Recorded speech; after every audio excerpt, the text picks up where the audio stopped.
टिमले चाहिँ तपाईहरुको लागि एउटा रोमाञ्चक नाटक ल्याएको छ। यस नाटकको शीर्षक रहेको छ सिबी हेर्दा राम्रो तर सत्य कथा। यस नाटकका पात्रहरू सरिताकी आमा, सरिताकी काका, सरिता, राजु र सरिताकी बहिनी सानो रहेकी छन्। यसै गरी हामी नाटक सुरु गर्दैछौँ। पहिलो दृश्य घरमा देखेको कुरा।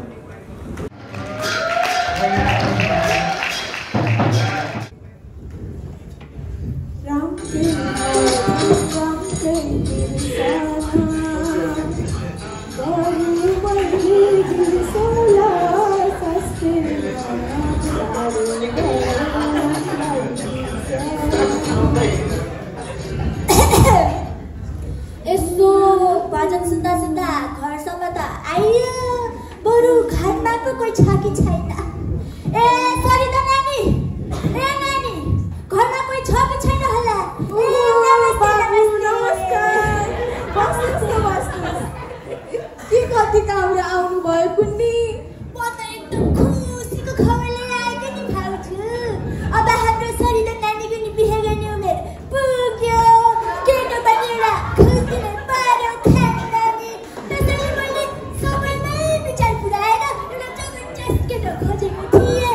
बरु पहिला नानीलाई पनि बोलाएर हेर्ने हो कि? कति खुसीको खबर लिएर आउनु भयो नि बाबु। म त्यसलाई बोलाइहाल्छु है। सरिता, ए सरिता। हजुर आमा। 2 कप मिठो चिया बनाएर लिएर आऊ त बा। काका पनि आउनु भएको छ। अलि बाक्लो है बा, के गर्ने? बुढो चित्रले पातले चियाको स्वाद भेट्दै भेट्दैन।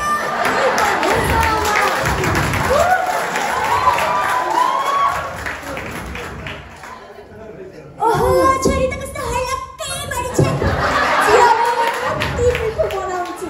काका त कस्तो काकी जस्तो पो देख्छु त। अब अरू बेला काकी भए पनि आज त काकै हो नि बा।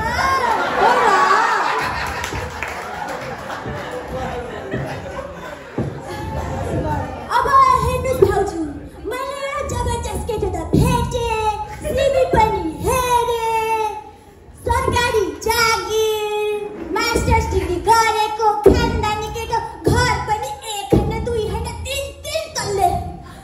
अनि यो केटो त हाम्रो छोरीको लागि 1 मा 100 मा 1 हैन, लाख मा 1 हो लाख। ठिकै छ नि त छोरी। तिमीलाई पनि यस्तै केटा चाहिएको थियो होइन र? तिम्रो त उमेर पनि अब ढल्किँदै गइसक्यो। म पनि बुढी हुँदै गइसकेँ।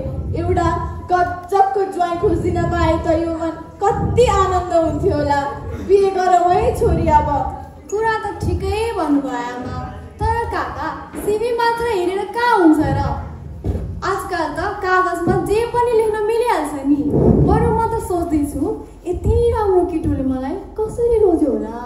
ए लाटी, तैँले आफूलाई सोचेको भन्दा धेरै राम्रो छेस् त। रोक, भर्खरै केटोलाई फोन गरेर बोलाउँछु अनि ठेकिस।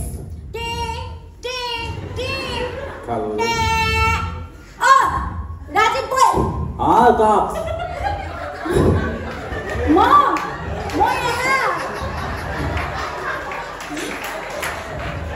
यहाँ नानीको घर आएको थिएँ।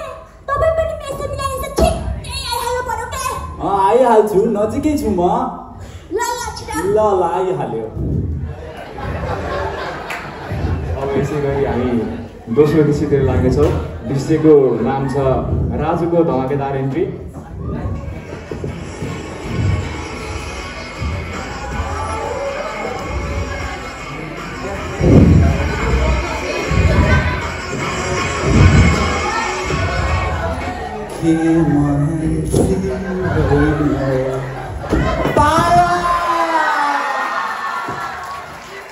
नानी, फोन खाली मान्छे पो आएको जस्तो भयो।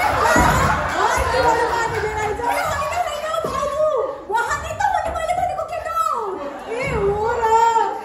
उहाँको लभा हेर्दा त उहाँ त मेरो ज्वाइँ हुनुहुन्न, उहाँ त कबाडीवाला हुनुहुन्छ जस्तो लाग्छ नानी। ए होइन बाबु, बाहिर रूप नहेर त भित्रै कुरा गरौँ। सम्पत्ति पैसा जस्तो हेर।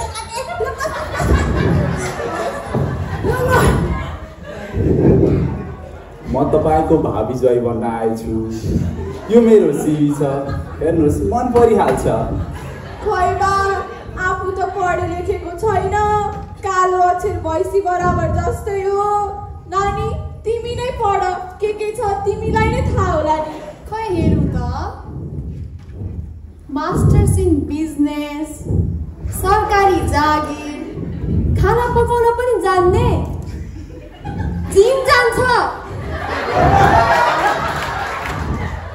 सिभी हेर्दा त सुपरस्टारको जस्तो छ त हो त यार मलाई देख्नु साथ सबैको मन पग्लिहाल्छ टिकटकमा पनि लाखौं फलोअर्स छ मेरो ओहो त्यत्रो फलोअर्स खै सिभी पनि राम्रो छ दिदी त धेरै भाग्यमानी रहेछस् के तपाईँले दोस्रो बुढी त खोज्नु भएको छैन तिमी भन्ने भएन अब हेर्नुहोस् हामीलाई यस्तो टिकटक चाहिएन तपाईँले जागिर चाहिँ कुन मजालाइमा गर्नुहुन्छ यो भनिदिनु पर्यो होइन हो काक्स म अहिले डिजिटल एन्टरप्रेनर छु सरकारी काम अफलाइन हो म अनलाइन गरिदिन्छु कस्ता जमाना आयो अनलाइन र अफलाइन हाम्रा पालामा त केटीहरू झोला भिरेर दुःख गरी गरी डाँडाबाट काटेर पढ्न जान्थे अहिलेको त अनलाइन र अफलाइन कसरी पत्ता लाउने तिमी पढेको मास्टर कलेज चाहिँ कुन हो त्यो चाहिँ भन हामीलाई म युट्युब युनिभर्सिटीबाट पढेछु त्यही अनुसार सिभी बनाएछु हेर्नु न यार होइन युट्युबमा त भिडियो मात्र हेर्ने होइन र के गाउँले भनेर हेपेको त्यही त छोरी यसको कुरा सुन्दा त मलाई यो त ठक केटा जस्तो लाग्छ अरे यार के भन्ने पागल हो अनलाइन गरेपछि कलेज जानु पर्दैन भन्ने थाहा छैन तिम्रो कुरा सुनेर त मलाई तिमीले भनेको सबै कुरा झुटो जस्तो लाग्छ बरु आमा जाऊ हामी हाम्रो गाउँको मास्टर्स अङ्कलसँग गएर कुरा गरौँ उहाँले नै भन्नुहुन्छ हामीलाई सही हो कि गलत हो भनेर जाऊ त्यही त छोरी जा यो केटाको प्रमाण नथरिकन त म मेरो छोरी दिन्न यो केटा हुन्छ जामा जाऊ अब यसै गरी हाम्रो दृश्य 3 सुरु हुनेछ दृश्य 3 को नाम छ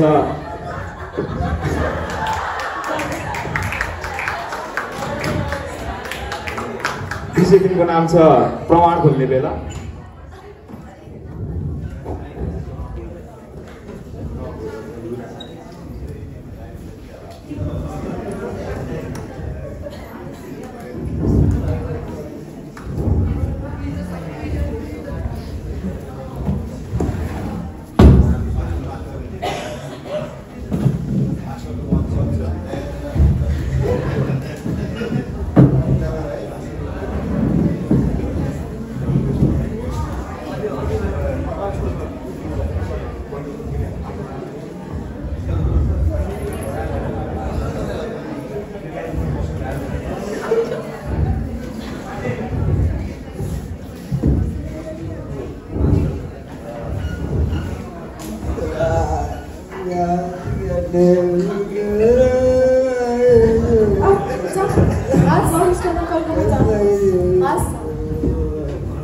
बाबु नमस्कार नमस्कार नमस्कार बस्नुहोस् न आउनु हस् बाबु के काम पर्यो हजुरलाई काम त थिएन तर यो केटाले मेरो छोरीलाई माग्न आएको थियो यो केटाको सिभीमा त चाहिँदो नचाहिँदो कुराहरू रहेको जस्तो लाग्छ मलाई त यो केटा त खत्तमै रहेछ मेरो नाक काट्नु भयो केसले छिटो त्यही त लौ यो सिभी हेर्नुहोस् त ठिकै छ त अब म हटाइहाल्नु होइन अब सबै समस्याको समाधान म दिन्ला नि बरु कस्तो सिभी हो यो नाम नै छैन त बाबु तिमीलाई त चिने जस्तो लाग्यो तिम्रो नाम बोल्यो एकबाट भन्नु का कहे नाम ए उहाँको नाम त राजु हो नि त्यो राजु पाण्डे यस्तो लड्कीबाज हेर्नुहोस् मैले भनेको मान्नुहोस् दिदी उसको पहिले दुईचोटि बिहा गर्दा भइसक्यो यो केटो नानीको लागि ठिक छैन के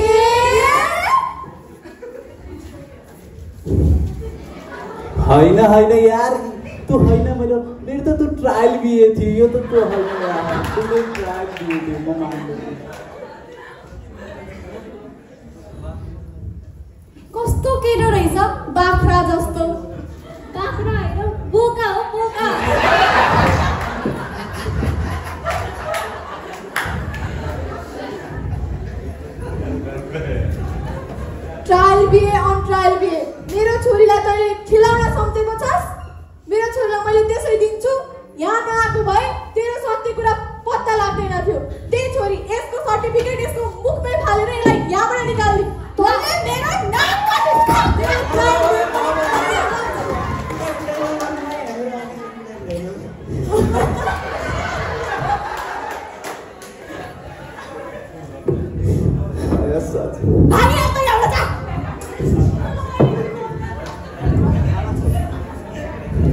हेलो हेर्नुहोस् आमा कस्तो खालको केटा रहेछ है। त्यही त तपाईँ त पढा लेखेको हुनुहुन्न, जसले जे भने पनि हजुरले विश्वास गरिहाल्नुहुन्छ। म त पढे लेखेको छु नि, मलाई त थाहा छ नि त यस्तो कस्तो हुन्छ भनेर। यदि छानबिन नगरिकन गएको भए अहिले के हुन्थ्यो हेर्नु त। त्यही त बा, म पढिनँ र त मैले तिमीहरूलाई पढाएँ। तिमीलाई सबै कुरा थाहा हुन्छ भनेर नै मैले तिमीलाई पढाएको। तिमीले त्यति रजिस्टर अङ्कलकोमा नगएको भए हामीलाई त्यो कुरा थाहा नै हुन्थेन। त्यही त यस्तो मान्छेहरूले कति केटीहरूको जीवन नाश गरेको छ। त्यही त बेलैमा विचार कुरा है नानी। अब आफैले एकदम इमान्दार केटा खोजेर सबै कुरा बुझेर राम्रो जात साथ सबै मिलेको छोरा केटा खोजेर मबाट लिएर म त्यहीसँग बिहे गरेर पठाइदिन्छु तिमीलाई। भइहाल्छ नि आमा। हस्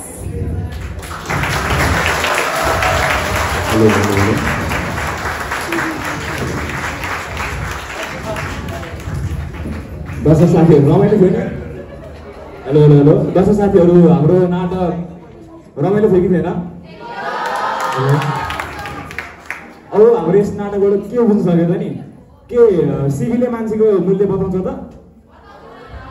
अब हाम्रो यस नाटकको मूल्य के हो भन्दाखेरि जीवनमा जति नै ठुलो निर्णय गरे नि, जति नै ठुलो अथवा जति नै सानो निर्णय भयो नि कुरा बुझ्नु अत्यन्तै जरुरी छ। त्यसै गरी हामीले हाम्रो नाटकलाई यही समाप्त गर्न चाहन्छौँ। सिबी राम्रो होला तर सत्य प्रमाण जरुरी छ। हस् त, धन्यवाद।